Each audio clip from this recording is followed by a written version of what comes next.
Previously on the Beam Chronicles. Man who kills to kill and man who steals to steal. You just have to find a big enough pair of Polish tits. But I felt a strange rush immediately before I fell from his grip. You, Cidney, are alive because you know where Tyler Foon is. You, girl, live because of the fool in my head begging me not to kill you. I refuse to end the joke so briskly. Thanks for warning me, dumbass!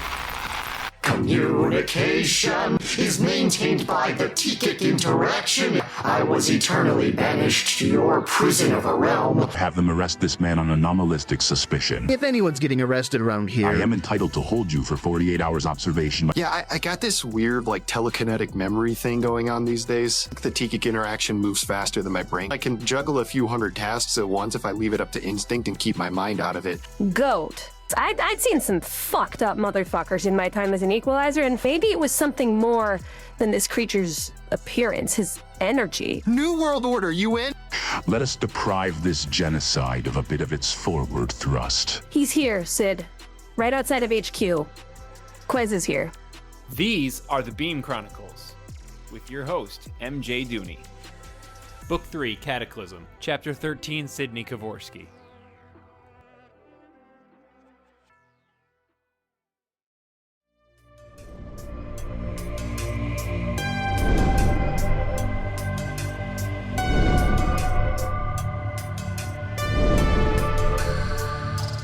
It was still so unsettling to look at him, because on appearances alone, almost everything about this monster was blatantly Jackson.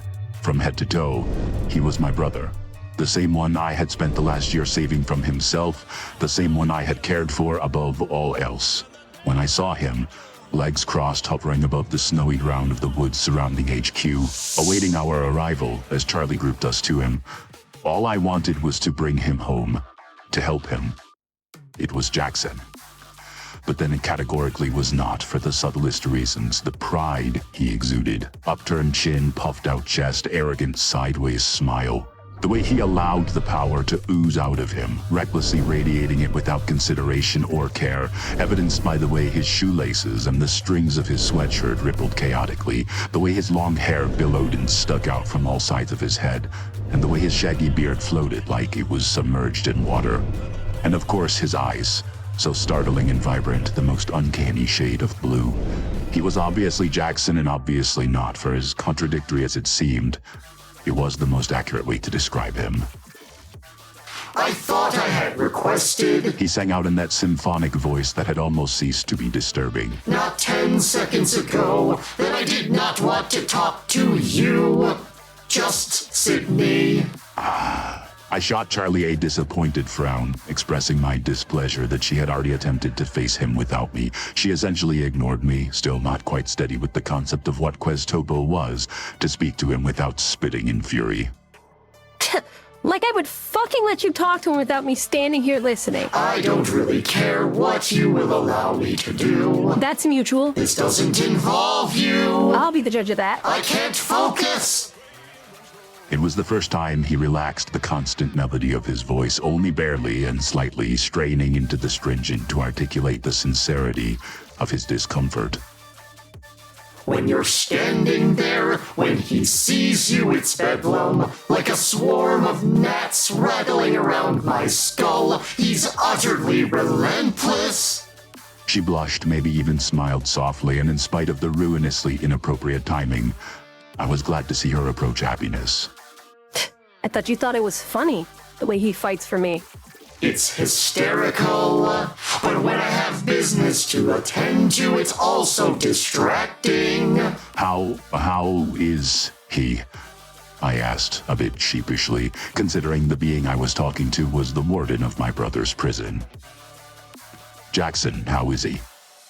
I reminded myself in this moment that it would be good in the future to motivate the very demonic grin stretched across Queztopo's face before he responded. It made him cease to look anything like Jackson Teak, and facilitated the near impossible task of seeing him as an enemy. Oh, Jackson's fine. Currently, when he's not begging me to spare this one. He tilted his head toward Charlie. He's just begging you to kill me. And him as well, I suppose. When I merely blinked in response to his attempt at startling me, Queztopo scoffed. Funny. I thought that would get more of a reaction. I am used to it. We have a history of disagreement on the value of his life. Well, I assure you, he's closer to an accurate assessment of that than you are. Shut the hell up. Charlie interrupted him, extending her hand and glancing over her shoulder into the distance behind us.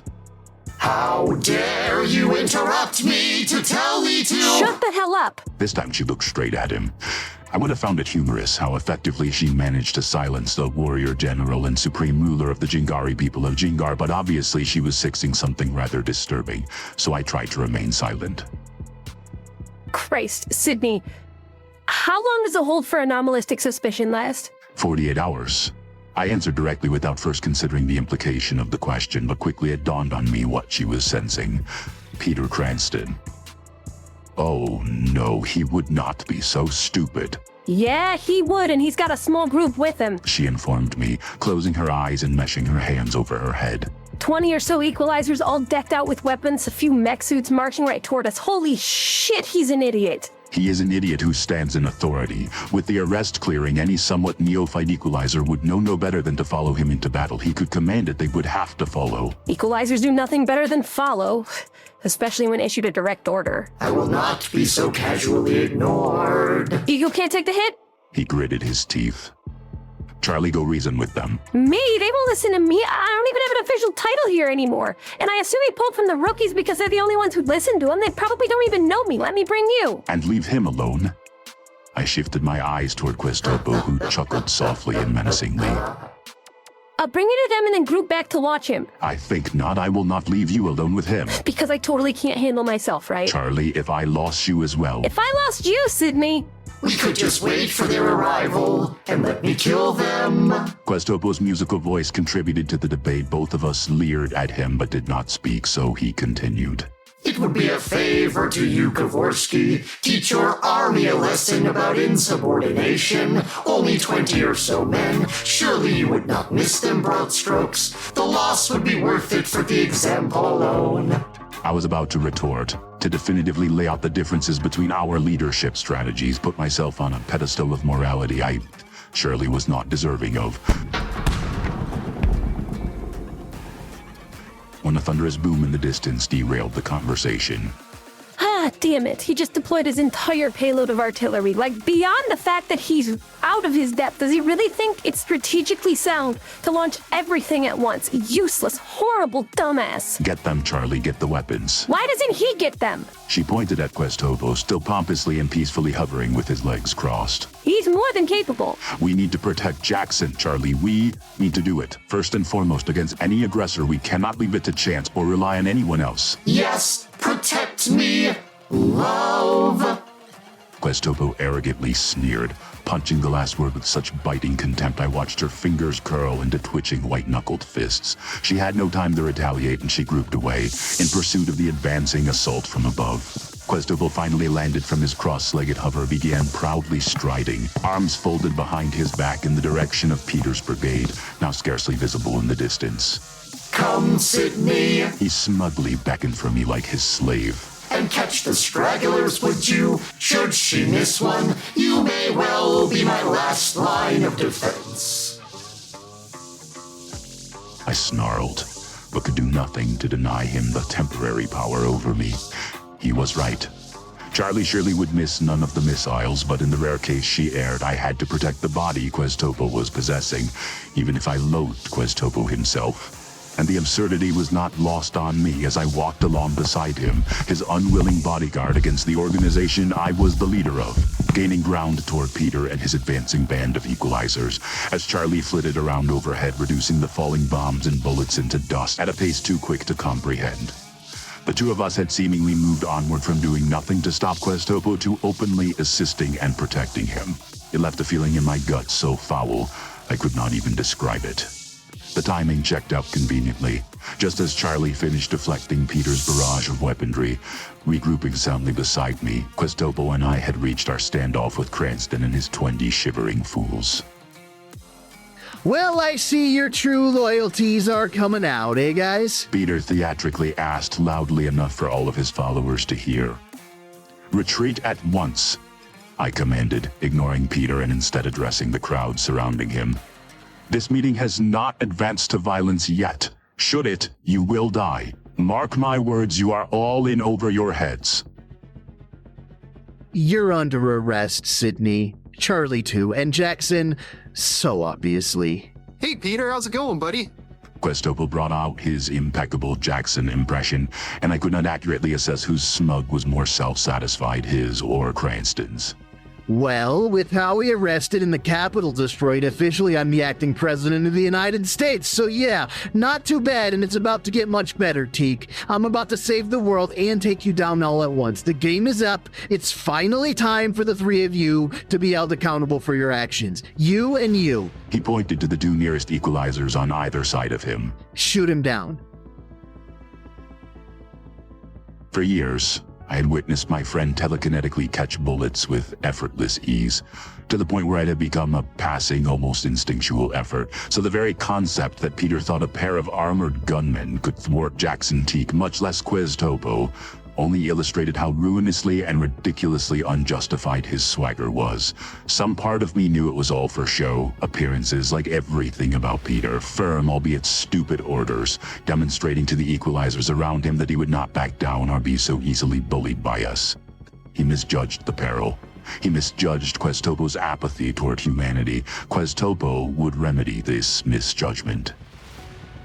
The two designated shooters were young equalizers, just transferred to HQ from their branch time out west. My knowledge of them was limited. I did not even know their names, but I recognized the faces because I always made an attempt to know everyone in the building. And what I had thus far ascertained was they were the closest of companions. Together, roommates and partners for as long as they were agents of Beam.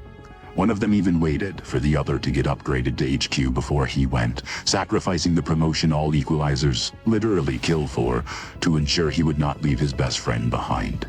They were Madman and Cal Sparks a decade ago.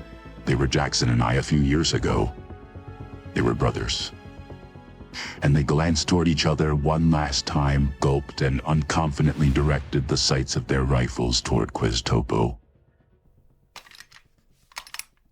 I earnestly tried to reason with them, to save their beautiful friendship so that I might one day learn the intricate details of it. But I only got so far. Please, I implore you, do not...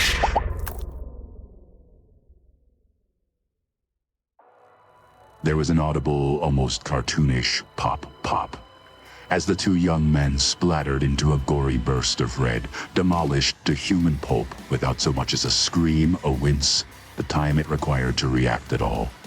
In a way, it was fitting that these two boys who insisted on progressing through their journeys together ended them within seconds of each other. In another, more real way, it was tragic. And Peter, the dense, conceited orchestrator of their demise, stood paralyzed and crimson, drenched in their blood, incapable of making another sound. Next! Queztopo boredly requested. It was ghastly enough to drive the remaining equalizers into frantic retreat, but the notion that Queztopo would simply allow them to run away in such a cowardly fashion was a grossly inaccurate assessment of his mercy. With a stomp of his feet, he thrust his arms out, palms turned up to the sky, flung his head back, and pirouetted in a quick circle. In tune with his motion, the ground all around shot up, a ring of rock, trapping us in a makeshift arena he had erected telekinetically. Charlie only briefly mentioned it in our last encounter, yet another key difference between Jackson and Queztopo, but this time it was clear to me, watching him closely as he enacted manipulations of Jackson fields. Jackson never used his hands, a habit drilled out of him by Charlie's intensive training in order to save him from telegraphing his moves. But Queztopo's physical body was in constant motion as he peaked things, almost like a well-coordinated dance, the director of an orchestra with the entire material world his instruments. In a strange way, much like his musical voice, he was hypnotic and entrancing, beautiful but bone-chilling all at once. Queztopo did not care if he telegraphed anything. He was so confident in his dominance he would grant his attackers that small advantage, all in exchange for the aesthetic. We're not done yet, boys and girls. He grinned once they reached the walls he had built with his mind, scratching and clawing futilely against them to escape. As they cried and screamed in horror, banging against their confinement like rats in cages, I spun to Charlie and urgently instructed her. "Charlie, keep them occupied." Yep. She barely attempted to utter, then grouped up to him and initiated flurry. I focused my efforts on the equalizers trapped in his death bowl, hoisting them one by one into the air and over the ledge. I cleared perhaps 5 of them, but all the while my attention was on Charlie and Quez. As usual, Flurry presented a startling, surreal scene, with Queztopo hovering 30 feet up, thrashing and flailing to catch the blur surrounding him. Sprays of blood and melodic bellows indicated to me she was getting the better of him, landing her punches consistently, but I knew proper Flurry would have grounded him by now. She held back, as before, as expected, and I was glad for it. Her restraint indicated she had not lost hope saving Jackson yet either, but at the same time, it disturbed me how dangerously close to the edge of disaster she was. One mistake, one error would be all it took for him to destroy her, and the sonic boom of telekinetic force that blasted into us below indicated that Queztopo was shooting to kill. It was a pulse powerful enough to shatter the bones of 3 additional equalizers, killing them instantly, injuring most of the rest. Even I was knocked off my feet, though I was otherwise undamaged. I tried my best to look at the faces of the fallen just to recognize them for later remembrance, but it was all coming too quickly to register. It did not stop for my sentimental purposes. I heard her grunt, frozen before him, as he finally managed to produce the correct Jackson interference to make her flinch. It was all he needed, that single second, to backhand her across the face and send her hurtling toward the ground. I abandoned the rest of them, the mutinous idiots I had been trying to rescue, and sprinted toward my falling sister. Sliding to my knees, I caught her in my arms. She was alive, conscious even, just incredibly disoriented, bleeding from her mouth and right nostril. Again, it did not stop. I did not even have the opportunity to ask about her condition before a proud, majestic oak tree, 3 feet across and a few yards from where we rested, was suddenly uprooted and plummeted toward us. I rolled forward, cradling Charlie as she regained herself, and the Goliath tree narrowly missed us. I glanced down to her, swiping a lock out of her face, watching her eyes stop spinning as her mental continuity reestablished itself. "Are you all right?" Cid, fuck tree. And before I could react or even figure out what she was talking about, she grouped me back to the herd of equalizers still huddled against the wall of Queztopo's bedrock arena. I blinked just once before I noticed the titanic oak he had tried to crush me with, sweeping toward me like a baseball bat, fast enough to slaughter the lot of them with only me standing in the way. I lifted my arms and tried to press into the trunk just as it impacted my hands, shoving hard enough to shatter it, but Queztopo anticipated this. He yanked the tree back away from me, pivoting it in the opposite direction, all the way around the makeshift stadium while my inertia carried me forward. I began to stumble to the ground, but before I struck it, Charlie grouped onto my back, then grouped both of us to the other side of the flock, positioned perfectly to block the tree, primed once more, having completed its rotation, to swipe through the remaining 10 to 12 equalizers. This time he halted significantly before it struck me, courteously saving me from whiffing and falling, but instead of swiveling it around to the other side yet again, he lifted it straight into the air and brought it hammering down on top of my head. I did a back handspring to avoid the first slam, then another forward tuck to avoid the second. By his third attempt at pulverizing me, I had had enough dodging. From my knees, I rolled the K-Pack cannon on my wrist against the thigh of my jeans, rotating it rapidly and extracting the corrosive chemical from the port in my arm, loading the chamber of my weapon. With a single brisk swoop, whipping my arm overhead, I fired the purple liquid at the falling tree, successfully slicing it apart and allowing the top to fall behind me as the trunk landed at my feet. I could hear at my back Charlie grouping onto the top, sliding away toward the still huddled together members of Peter's brigade, ungrouping it before it did any damage. Meanwhile, I leapt onto the trunk before me, sprinting down the length of it and dove forward. That familiar feeling from our first encounter. The icy rush through my veins that preceded me escaping his telekinetic grasp came over me as I tackled him to the ground, one knee on either side of his body and my left arm firmly gripping his neck. In a last gasp effort, Quez hoisted the remains of the tree from behind me and hurtled it toward the side of my face, but I raised my right arm at the last second to take the brunt of the blow, splintering the oak into pieces without so much as a scratch. Finally, with him pinned beneath me, it stopped. This ends.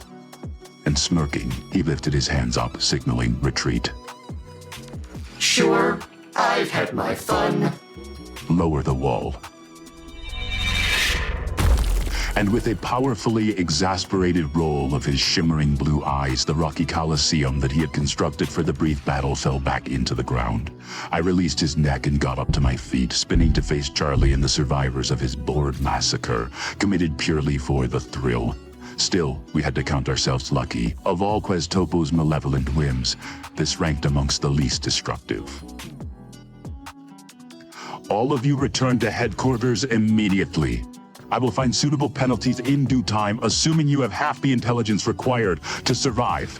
If this incident is any indication, I will not have to worry about that. Sid, come on, man.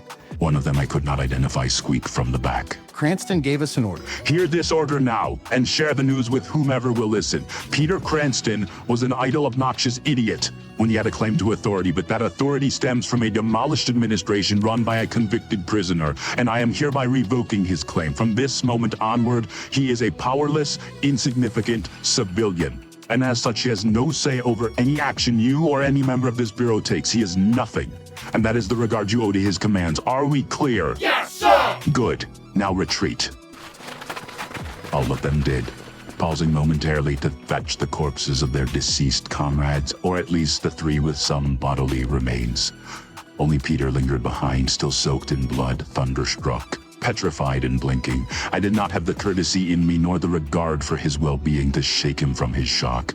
Charlie and I waited for the rest to vanish from sight before we looked to each other, sharing a quick nod, then turning to Queztopo. He was again cockily hovering 4 feet off the ground, legs crossed. I must admit, I respect your tactics. He sang, staring at me and effectively ignoring Charlie.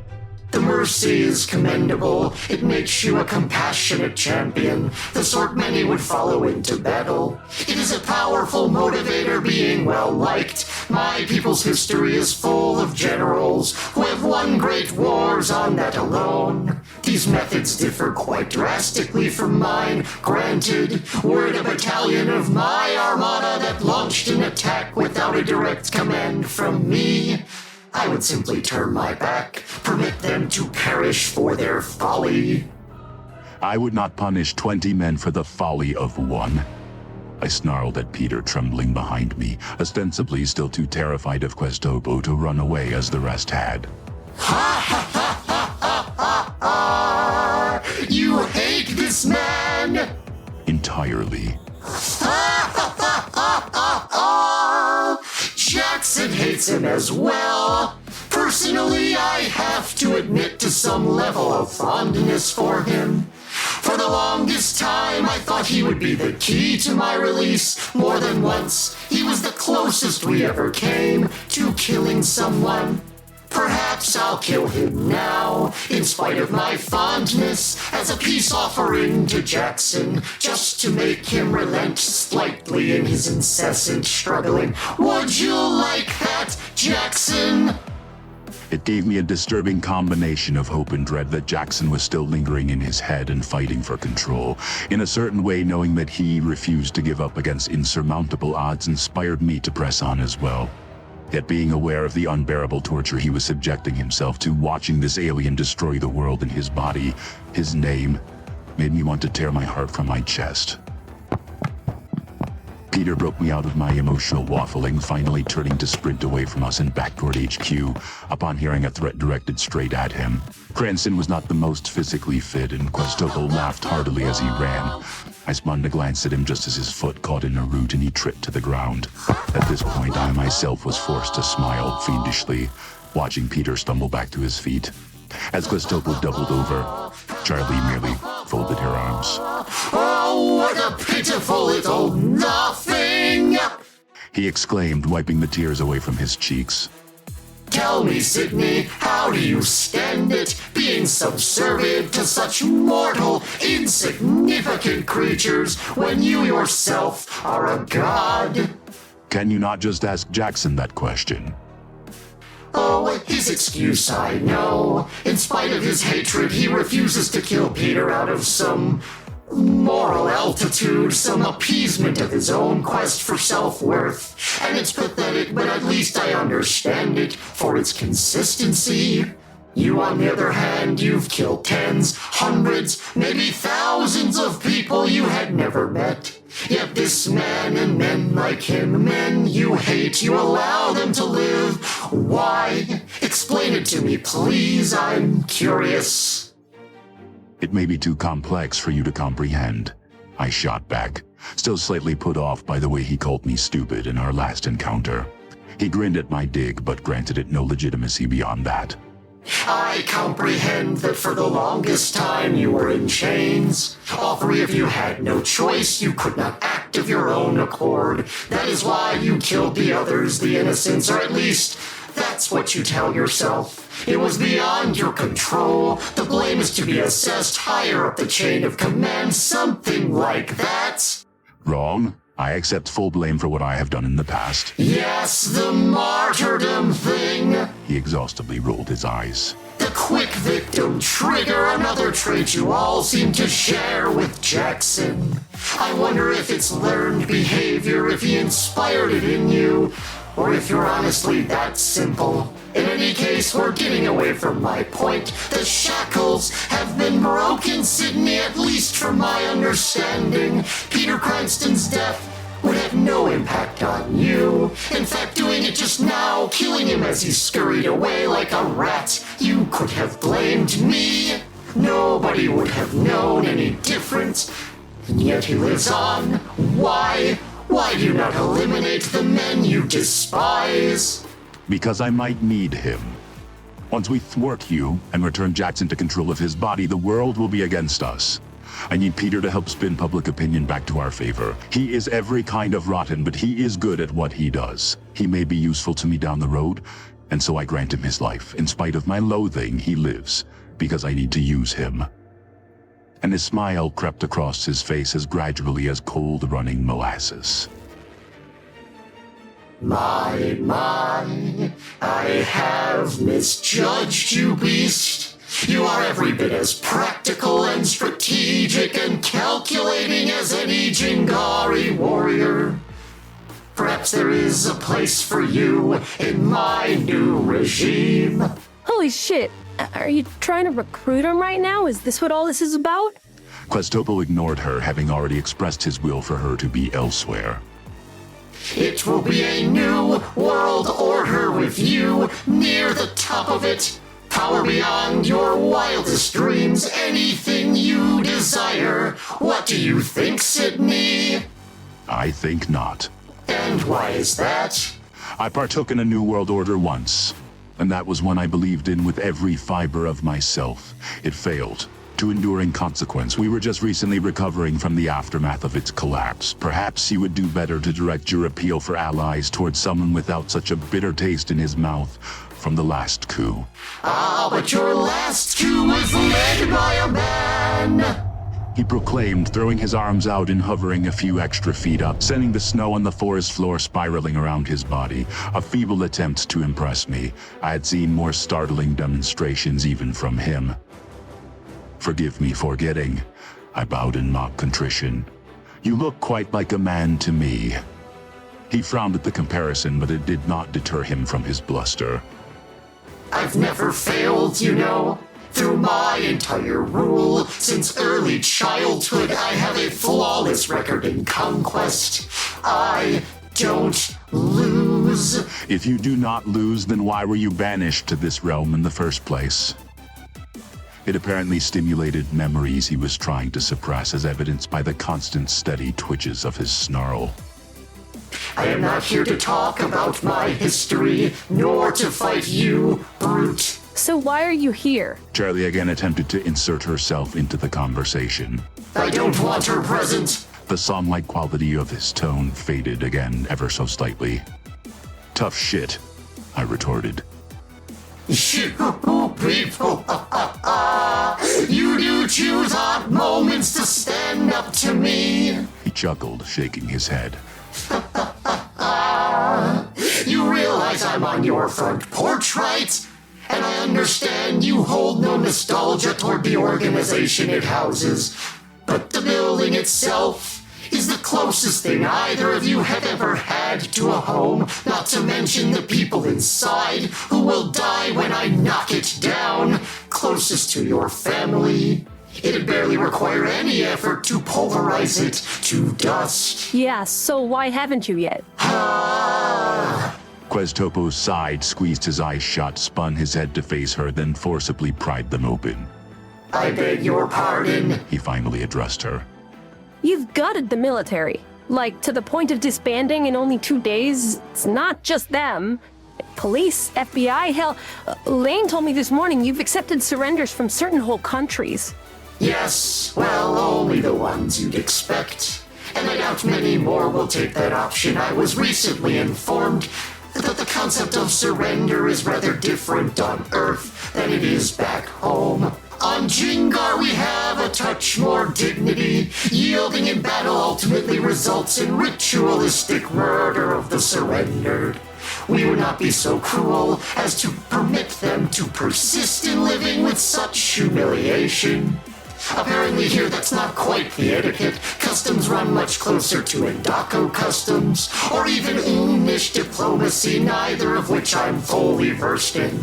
I'd apologize, but I'm not sure to whom to direct that apology at, given the surrendered are mostly annihilated at this point, not like it'll matter soon. Yeah, we get it. You're a real badass, super evil, no remorse, and to top it off, a fucking alien race name dropper. But back to my question, Beam's untouched. Throughout your rampage, this right here is the closest you've gotten to a Bureau facility. The 5 kids you killed just now is your entire count against us. This is all true. Why are you telling me? Is there a reason? No, He pursed his lips and shrugged. not really, I guess. You just haven't been struck by that particular fancy tickler? Something like that. And you're expecting me to just believe you? It's more that I don't care what you believe. Or you're scared that if you push us, we'll give up, decide to fight back, and castrate you without even trying too hard. How did you, find out about surrender etiquette? I awkwardly cut in, seemingly at random but purposefully, to prevent them from escalating into altercation again. Truthfully, the reason Queztopo had left Beam alone so far was irrelevant, so long as nothing motivated him to reverse that trend. Who told you? Was it Jackson? His look of annoyed discomfort at Charlie seeped away, replaced by the sly, wicked grin that had become his standard. Not Jackson. Your father, Cidney. My father? Well, Dr. Kovorski, anyway, not your biological father, but Jackson's memories indicate that you refer to him as your father. Impossible. Which part is impossible? There were few beings in existence whom I loathed more passionately than Victor Kovorski. Just the act of thinking about him enraged me, but it seemed everything Queztopo made me do enraged me. At his current rate, he could stake a claim to the most loathed title very soon. You could not have spoken to my father. My father is a prisoner of Beam. He dwells in the oubliette of headquarters. In order for you to talk to him, you would have to infiltrate the deepest levels of our security. It could not happen. You do not— He's not in there anymore. Queztopo cavalierly interrupted me. Bullshit. Charlie bluntly relayed my sentiments perfectly. You may be noticing a pattern here, but again, I don't really care if you believe me. I know very little about the drama of your upbringing, Cidney, but I do know I talked to your dad not an hour ago. You are suggesting that Howard Prophet released my father from captivity. According to Kovorski, it wasn't a release. He escaped. He walked out the front door completely unnoticed, roughly a year ago. The timeline made sense, if nothing else. Roughly 1 year ago, Murphy, Maria, and I were utterly possessed by Jackson's constant drunken stupor, while Charlie was in exile. It was perfectly feasible that Howie utilized this distraction, orchestrated a cover-up for Kovorski's escape, or at the very least just kept quiet about it and hoped we would be too preoccupied. After all the rest, the forecasts, his containment of Jackson, the failsafe, Kovorski would be just another bullet on a long list of crucial power chips that Prophet had ostensibly misplaced. Yeah, right. Charlie was not so simply convinced. Decrepit, infamous old man, trophy the entire operation, just rides an elevator up 2 miles to the surface, waltzes out the front door through a lobby crowded with equalizers, and nobody notices. For a year. He wanted to apologize for Leopard. He didn't realize how badly he distorted him psychologically, or else he would have taken care of him for you. He also asked about Phil. He wondered if you were practicing your piano. Are you trying to prove you met him? Because these are all things JT would know anyway. You're probably just accessing his memories or whatever. Fine then, how about this? Cidney can't eat corn. He's allergic. Again, I knew that. Jackson knows that. And when Cidney was 3, Kovorski fed it to him and he vomited all night. Correct? He set his sights back on me. It was so corrosive, the vomit. You destroyed 2 toilets in his lab. That's why you're such a picky eater. He didn't permit you to experiment with trying new things as a child afterward. He was afraid of that sort of reaction. Charlie quickly glanced to me to confirm what he said, and I nodded once. This was a story insignificant enough that the only one in the world who knew it besides me was my father, and I had not told it to Queztopo, nor Jackson, which left only one possible source. Surely, somehow, he had spoken to my father. Okay, but how the fuck did that story come up in your conversation with him? Oh, we talked for hours. He's an entertaining sort, respectful, and the first relevant person smart enough to realize when his life is in danger. Kovorski gave me all sorts of interesting tidbits to follow up on, just to spare his life. What motivated you to seek him out in the first place? I asked, perpetuating this silly interview with the end of the world incarnate. Clearly all he wanted to do was talk, and whether we were leading up to his purpose or not, Charlie and I were buying time for all legs of the evacuation plan. That was the most valuable thing we could do at this point anyway. You motivated me, Cidney! Queztopo continued his policy of brutal openness, too confident to fear losing the advantage of information. I'm certain you noticed that the last time I encountered you, something happened that made my force ineffective against your body. It was startling, unexpected, and I wanted to know why it happened. Perhaps it was a hazardous enough wrinkle in your makeup to warrant killing you outright. After all, there are still 2 men beside you who know Tyler Foon's location. You'd be a useful tool. Were you to wise up and follow me, but still, you're not entirely indispensable should you prove more dangerous than valuable. Did he tell you how I managed to break your control? Did he reveal the secret to you? You mean you don't know? I bit my tongue. Suddenly recalling the circumstances of the conversation, it was foolish of me to approach it all with such familiarity, like I was discussing battle strategy with my brother and not my foe. They were so simple to confuse when I was not applying conscious effort. Yes, he told me. Queztopo eventually smirked, accurately interpreting my sudden silence as a confession of ignorance. I know what gives you your resistance. Kovorski is perhaps the most gifted mind I've ever met, incidentally. Relative to brain size, at least average Indako scholars would see his intelligence is on par with something of a well-mannered spot of pound scum. But for a human being, his science is impressive. Still, I'm not concerned. Your secret little treasure is buried deep enough within you that you can't pry it out and brandish it against me. It's only a threat insofar as you are a threat. And twice now you've proven your unwillingness to harm me seriously. So if you're not worried about it, Charlie rolled her eyes. then I'll ask you, for the 3rd fucking time, what are you doing here? As I mentioned, the source of Cidney's immunity is not the only piece of relevant information Kovorski gave me.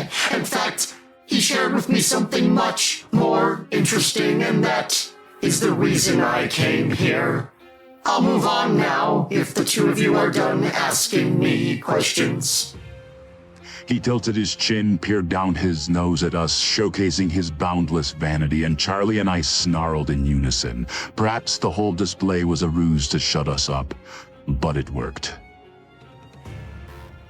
I'm looking for someone, an old friend of mine from my old life. Kovorski has given me reason to believe he is in your basement. You mean a Jingari?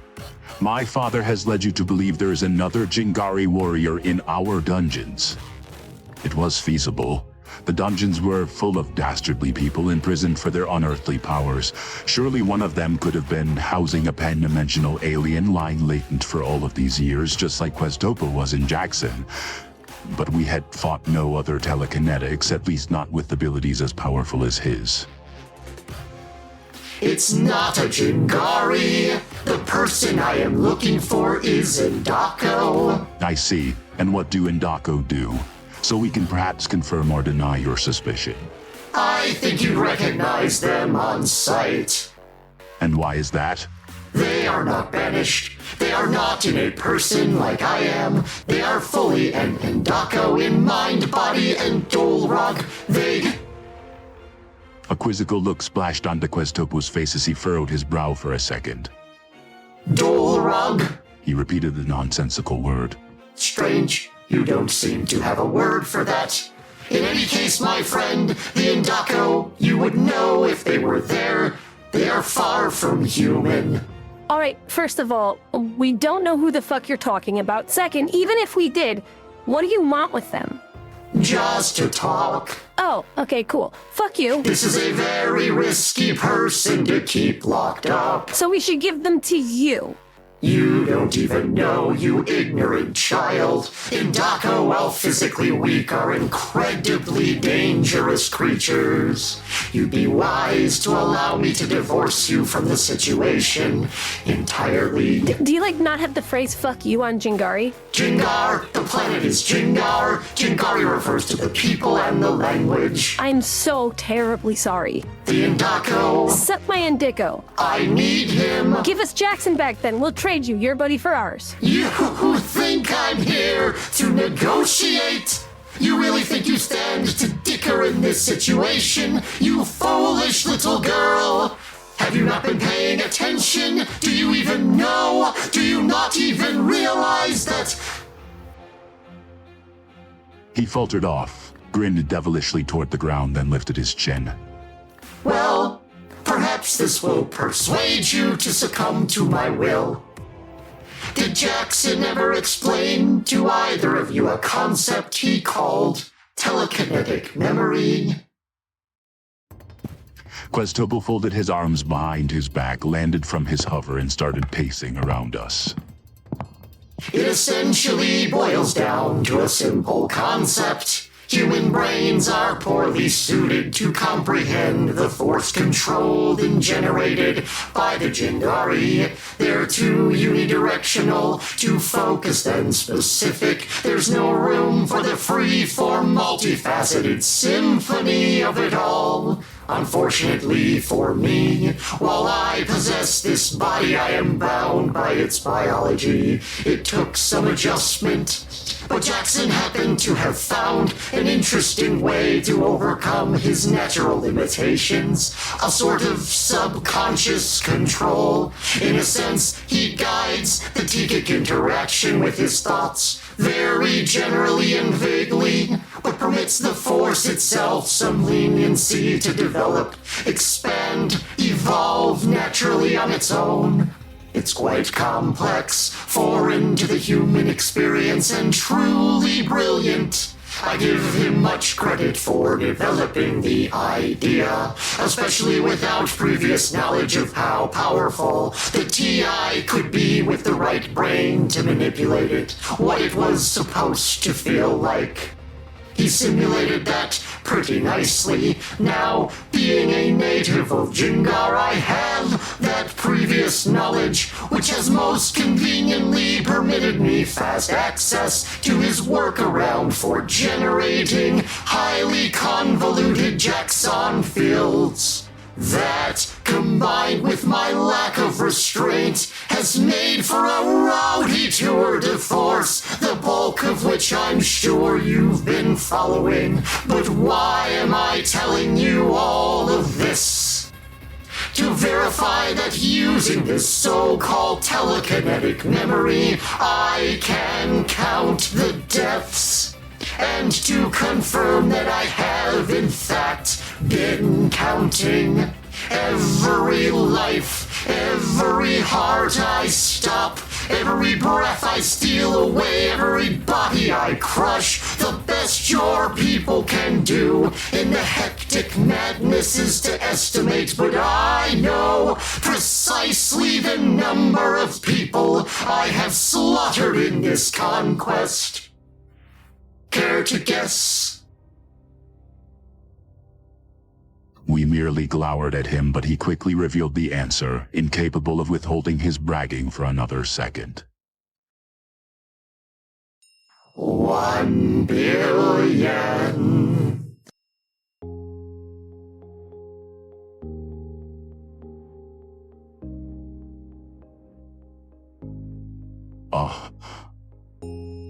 I accidentally let loose a heartbroken gasp while Charlie stood stoically by. Immediately I thought of Jackson.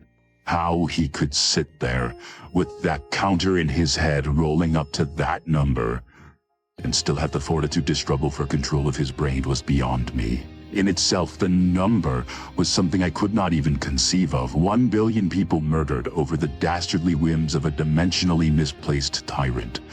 1 billion. His boasting continued. The time I spent overseas looking for Kovorski and such, it helped. Especially with you stowing all your refugees underground, making it more difficult for me to access them. Over there, they really pack people into small spaces. I probably did the world a favor, alleviated a lot of overcrowding, honestly. Congratulations. Charlie said coldly. I recognized her famous emotional shielding. You're the most prolific murderer in human history. Thank you. Actually, I forgot. I guess it's 1,000,000,005 now, isn't it? Jackson and I hit that milestone before we killed your traitorous comrades. Fuck you! She was suddenly shaking from head to foot. Shielding crumbled at the reminder of her lover. Don't you fucking dare include Jackson as an accomplice to your kill count, you psychopathic shithead! Queztopo just laughed, and it was once again so soothing. I almost forgot his fresh confession to 1 billion counts of murder. It angered me, but I was more concerned with comforting Charlie than anything else. I took a step closer to her, snatched her by the hand. The disgust was blatant in his face, stymieing his laughter. Why are you telling us this, cretin? I bared my fangs. Would you like me to stop? When neither of us replied, he elaborated. I will cease my ambush in exchange for your Endako prisoner. Release it to me, and the number stays at 1 billion. Don't, and things stay the same. I'll keep butchering mankind while you go in circles pretending there is even a feasible way this ends with me dead and Jackson alive. What will you do? After we give you the Endako, assuming we can even figure out who the hell it is, what are you two going to do? I'll leave your planet forever, I promise it. You have my word. We'll handle our business so far from you, you won't even perceive it. In that case, no deal. You don't trust me? I'm hurt, Charlie. I'm not letting you take him away. Queztopo recoiled in baffled stupefaction. That's why you defy me? Make no mistake, girl. This is the closest to victory you will achieve without killing Jackson. Don't be so brash. I'm not letting you take him away. I will keep killing people. She released my hand, stepped closer to the alien monster bent on global destruction, spoke in a frigid, venomous whisper. Then do it. Make it 2 billion, you cocksucker. Make it fucking 5 billion. I don't give a shit. You're not getting your little friend, so you can change your mind and blow up the world twice as fast, and you sure as hell aren't taking Jackson from me. Not again. They leered each other down for a moment before Queztopo began to chuckle, running his hands through his beard then across his head. Very well. I'll be flexible. Tyler Foon instead. Gives me Tyler Foon and I'll... No Tyler Foon. I had only known Queztopo for the briefest of time, but even in my limited experience, I knew how rare it was to see him so utterly confounded. After a lengthy pause, he spoke again. Look, I appreciate the bravado. This is a highly dramatic display. Noble. He sarcastically groaned.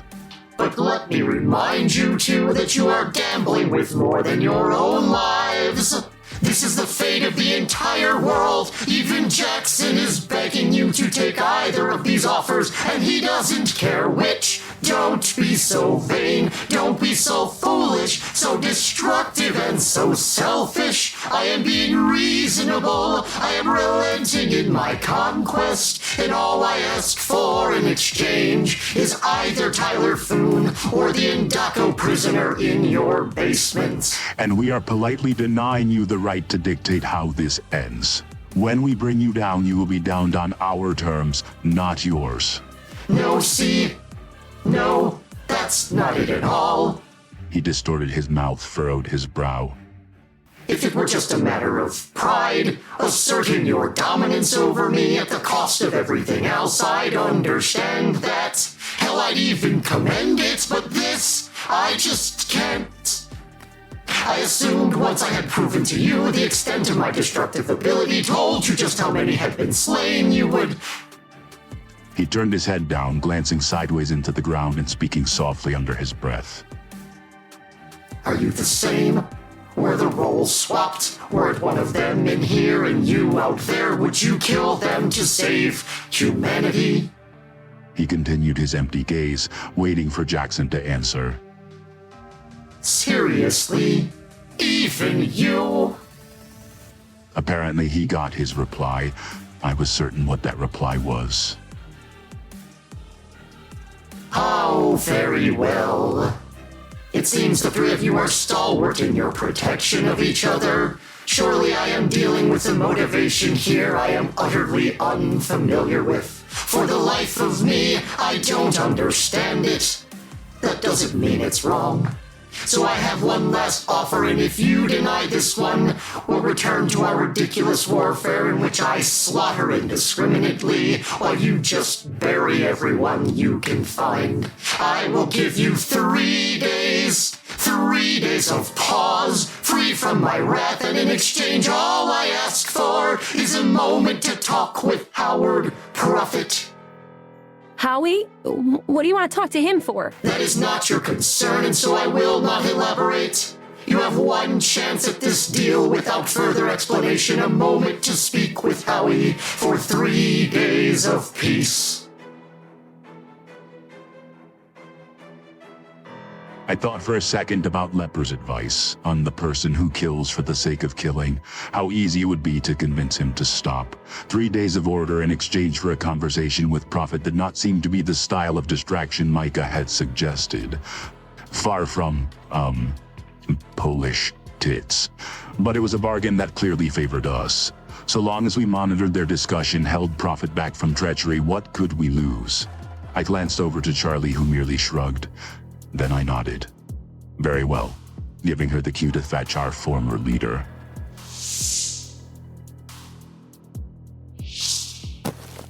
Seconds later, she returned with Howie and shoved him onto his knees, broken arm still wrapped in a sling, kneeling before Queztopo.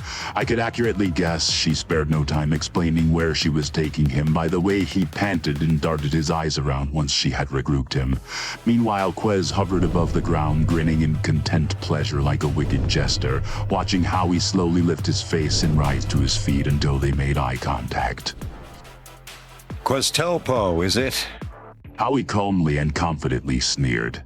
Pleasure to finally make your acquaintance. I've heard so much about you. I was amazed by his coolness, given how suddenly he was thrust into this confrontation and the brand of beast he was forced into confronting. But Howie had constantly demonstrated the ability to stay cool under all sorts of pressure.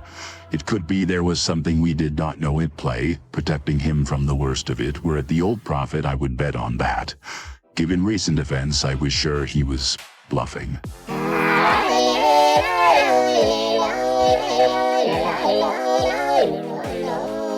Queztopo responded with a high-pitched chord-like wail, foreign and garbled, indiscriminate and loud, but no less lovely than when he spoke words. He waited a minute for Howie to respond to the strange noise, and as it became apparent he had no intention to, the grin melted away from Quez's face.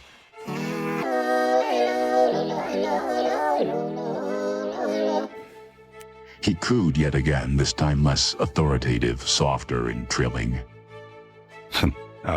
Bird calls. That is Jinkari, Queztopo failed to sound unoffended. my native tongue. Ah, I see. Well, sorry, I don't speak it. You don't? He exclaimed in sheer disappointment. No dialect of it? Nope. Again, so self-assured, so unafraid. Look, what is this about, anyway? I'm trying to be agreeable, go along with the flow, but it's getting quite absurd. Why am I out here? Queztopo landed again, but unlike the previous times, this landing was the result of deflation, distress, disappointment. He was emotionally unable to hold himself afloat. Damn it. You're absolutely nothing like I expected, Prophet. The fear Jackson holds for you in the depth of his bowels. The things you have done to him, I thought for certain you'd be a little more impressive. Sorry to disappoint. Queztopo circled him, glancing him up and down, then sighed a mighty sigh. At the very least, can you give me some information about your Indako prisoner? My what now? You don't know this either! The alien you apparently keep in the oubliette! Oh, him? My, first anomaly? The goat? Charlie whispered mostly to herself. Yeah, okay, I know him. What do you want to know about him? Them, parenthetically, Indako are unigendered. Where are they? And who are they? How did they describe themselves? He called himself Shepherd. Queztopo's eyes briefly flashed with excitement, in spite of Howie ignoring his lesson on Indako gender norms. I take it that means something to you. As for where he is, I don't know that anymore. As quickly as it filled his face, Quez's joy faded. What? Yes, he's long gone. Quite like everything else I once held to keep me empowered. And to repeat, I have no idea where, but I suspect well off planet by now. Ha! Actually, if you find him, could you maybe send him my direction? I have a few things to discuss with him myself. You think this is funny? Queztopo grumbled, finally coming to terms with the rawness of his own deal. I am bound to my honor, you swill. I made an arrangement I intend to keep, and you laugh in my face. Tell me, do I look like I'm joking around? Do you think it's a game? If it is, I'm losing, and I have to laugh about it, my liege. I try to see things my way. I was the most powerful man in the world not a few days ago. Now, a constant sequence of godlike creatures, all of whom I've somehow pissed off, are lining up to demand things of me that have all slipped my grasp during my secret downfall. I can't seem to placate one without having to deal with another. I guess what they say is true. When it rains, it pours. I was anticipating a paragon of raw might, but I traded 3 days of vengeance just to speak with you. Yes, well, I've made worse trades than that, I assure you. But if you have the 3 days anyway, that should be almost enough time to fill you in on everything leading up to this letdown. Doozy of a story if you're interested. I will say the one remarkable thing about you is the way you don't cower before me, considering your frailty. To be fair, you're not the scariest thing I've seen, not by a long shot. Is that so? Howie shut his eyes and shrugged, then passively itched his nose with his good hand. It was the last bit of cocksurety Queztopo would grant him. After that, his broken arm was torn clean off. Do you fear me now, you meager, pompous ass?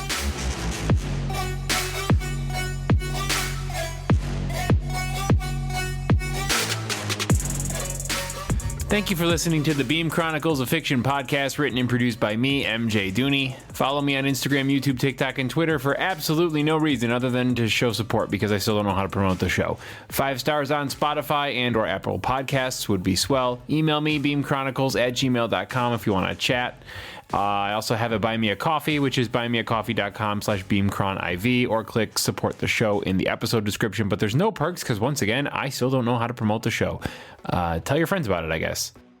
I have nothing deep or spiritual to say this time. This was a really long episode and I've been sick lately, so it was a struggle recording. Queztopo heavy episodes are especially taxing and that motherfucker loves to talk, but singing every line makes me feel like I'm going to pass out by the end. So that plus my health issues, I'm lucky I got this one done by the arbitrary Monday deadline I set for myself. All music and sound effects were sourced from the Epidemic Sound Library. Special thanks to Janet Shasha for creating the cover art for the show. Find her on Instagram at ChiliBeanArt. And thanks again for listening.